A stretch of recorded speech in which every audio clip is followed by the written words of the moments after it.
इसके बाद सुनेंगे गीताश्री जी को कि मैं उनसे अनुरोध करूंगी कि वो 5 मिनट बाबा के बारे में बताएंगे। जय बाबा सगळ्यांना। मी 2-3 छोट्या छोट्या अशा गोष्टी सांगणार आहे की त्या काही थोड्या लोकांनाच कदाचित माहीत असतील. एक इथे शिवाजीनगरमध्ये एक राहतात एक जण उमा देशपांडे. आता त्यांचं वय 86 आहे आणि त्या इथले जे आपले नेहरूजींच्या कॅबिनेटमध्ये मिनिस्टर होते R.K. पाटील त्यांची मोठी मुलगी. आणि त्यांनी जेव्हा मी त्यांच्याकडे गेले आणि त्यांनी माझ्या गळ्यात ही माळ पाहिली तर त्या मला म्हणाल्या, तू मेहरबाबांना मानतेस? मी म्हटलं हो. मला एक गोष्ट तुला सांगायची आहे, ती तू जाऊन सगळ्यांना सांग अशी माझी इच्छा आहे.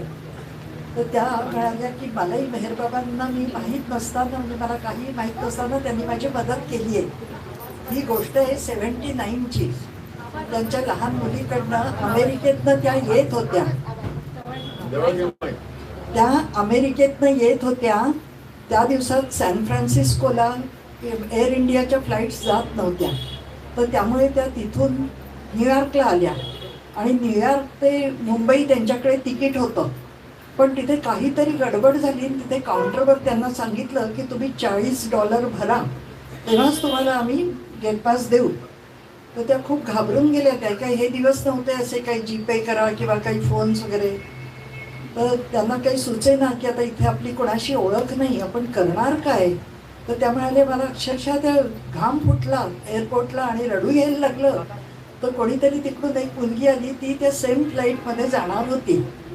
तर तिला थोडी दया आली असेल की काय झालं यांना. त्यांनी विचारलं की काय झालं तुम्हाला.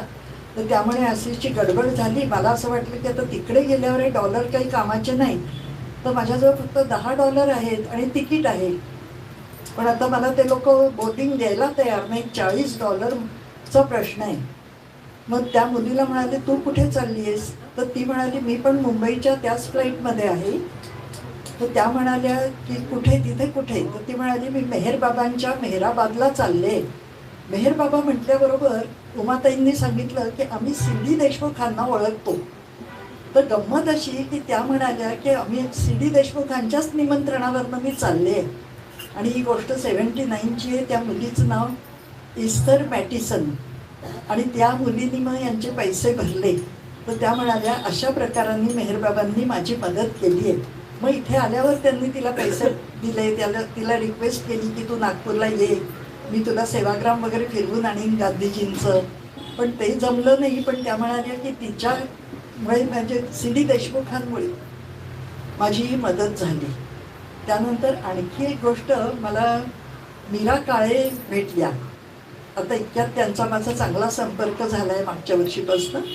तर मीरा काळेंनी मला गमतीदार गोष्ट सांगितली. ती म्हणाली की माझं सासर माहेर दोन्ही बाबा प्रेमी.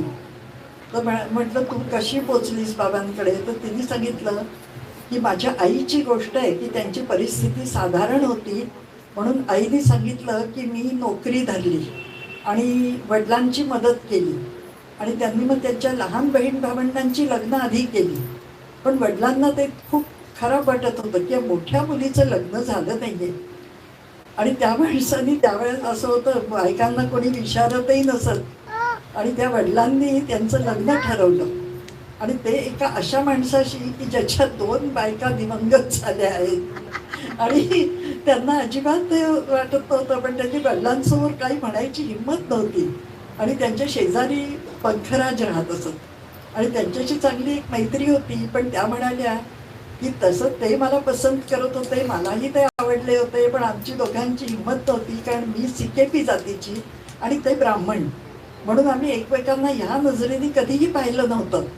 पण पंखराज नेहमी बाबांकडे जात असत. ते C.D. देशमुखांचे विद्यार्थी होते. आणि मग ह्या म्हणाल्या मी काय करू, मला काही सुचत नाही आहे, तुझ्या बाबांना सांग. तर ते म्हणाले की तू स्वतःच बाबांना पत्र लिही. आणि खरोखरच यांची आई मीराची बाबांना पत्र लिहायला लागली.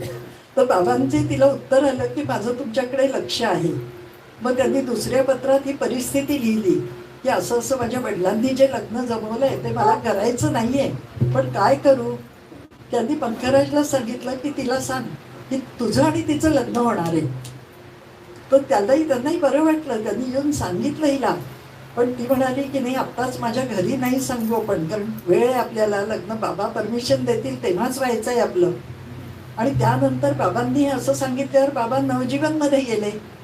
मग आली पंचायत की काहीच कधी होणार, कधी ते परवानगी देणार.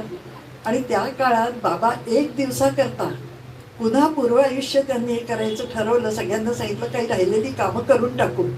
तर पथ्यराज म्हणाले तुम्ही मला परवानगी दिली आहे तिच्या लग्नाला हे करायला तिच्याशी, पण ते कधी करायचं हे नाही सांगितलं. तर तेव्हा बाबा महाबळेश्वरला होते आणि बाबांनी काय केलं, चल तुझं लग्न लावतो. तर लग्न कुठून लावणार, ताराबाई तिकडे होत्या, तारा राजे नाव होतं त्यांचं. तर ताराबाई तर नाही येत आणि लग्न कुणाशी लावायचं, तर त्यांनी गुस्तानजींशी लग्न लावलं. गुस्तानजींना बोलावलं. ही गुस्तानजींचं आणि त्यांचं पंखराजचं लग्न हे लॉर्ड बेहरला आलेलं आहे, पण ही मागची गोष्ट नव्हती आलेली आईची तिच्या. आणि मग बाबांनी तिथे मिठाई वाटली, त्या दोघांचं अंतरपाठ धरून लग्न लावलं. तर मीरा म्हणाली की हे फक्त बाबाच करू शकतात की दोन माणसांचं लग्न आहे. मग त्यांना पुन्हा बोलावून सांगितलं की चलो अब गुस्तानजी अब ये टूट भी गया, मैं तोड़ देता हूँ, अब जाके पंकराज तुम जाके अब अपना जो इसे शादी करनी है करो. मग त्यानंतर ते इकडे परत आल्यावर त्यांचं रजिस्टर मॅरेज झालं. आणि ही एक गोष्ट सांगायची होती अशीच गंमत म्हणून. आणि आणखी एक गोष्ट, मला एक अनुभव असा आला की तुमच्यापैकी बरेच जण यांना ओळखत असतील, हैदराबादचे कल्याण मेहर. तर मी मागच्या वर्षीच हैदराबादला गेले होते. सेंटरला मी 3-4 दिवस एकटीच राहिले होते. आणि कल्याण मेहरशी मी कॉन्टॅक्ट केला होता की मला मनोनाश हे बघायचं आहे टेकडी आणि राहायचं आहे हॉस्टेलला. तर हॉस्टेलला अशी खाण्यापिण्याची सोय नाही. म्हटलं हरकत नाही, मी 2 दिवसाचं माझं स्टफ घेऊन येईन, मी काही मॅनेज करीन. पण नंतर त्याची आई मला येऊन भेटली, गौरी कल्याणची आई गौरी. आणि गौरीने मला सांगितलं मला हिंदी बोलता येतं आणि तू बोल, आणि मला काय तुला लागेल ते माझ्याकडनं माग, तू निसंकोच माग. असं बाबाच आपल्याला आपली व्यवस्था करत जातात. आणि त्यानंतर तिथे सेंटरला एक माणूस बसला होता आणि त्याला एक बाई काही वाचून दाखवत होत्या. तर मी म्हटलं की हे कोण आहेत, तर त्या म्हणाले हे कल्याणचे वडील आहेत. आणि मग त्यांनी पुढे जो किस्सा सांगितला तो अंगावर काटा आणणारा आहे. की त्यांचं बरेच वर्ष आधी, 20-25 वर्ष आधी त्यांचं एक ॲक्सिडेंट झाला. ते इस्रोला काम करत होते, सायंटिस्ट होते, गोल्ड मेडलिस्ट माणूस. आणि त्यांचा ॲक्सिडेंट इतका फेटल ॲक्सिडेंट होता आणि ते तिथे नव्हते, हैदराबादला दूर झाला. तर तिकडे भुवनेश्वरकडे तो ॲक्सिडेंट झाला. ते आपल्या ऑफिशियल कामाने गेलेले होते. आणि मग ह्या लोकांना निरोप आला पण ते खूप आजारी आहेत असे आणि ॲक्सिडेंट झाला आहे, तुम्ही लोक या. मग कल्याण मेहरचे जे आजोबा होते ते बाबाप्रेमी होते आणि त्यांचं बाबांचं खूप त्यांच्याशी होतं, बाबांना ते भेटलेले. अच्छा. तर कल्याण मेहरच्या वडिलांचा असा ॲक्सिडेंट झाल्यानंतर त्याच दिवशी हे 3 जण, कल्याण, त्याची आई आणि त्याचे आजोबा, हे तिकडे गेले. आणि ते कोमामध्ये होते, त्यांच्या ब्रेनवर ऑपरेशन झालं आणि त्यानंतर ते 3 महिने कोमामध्ये होते.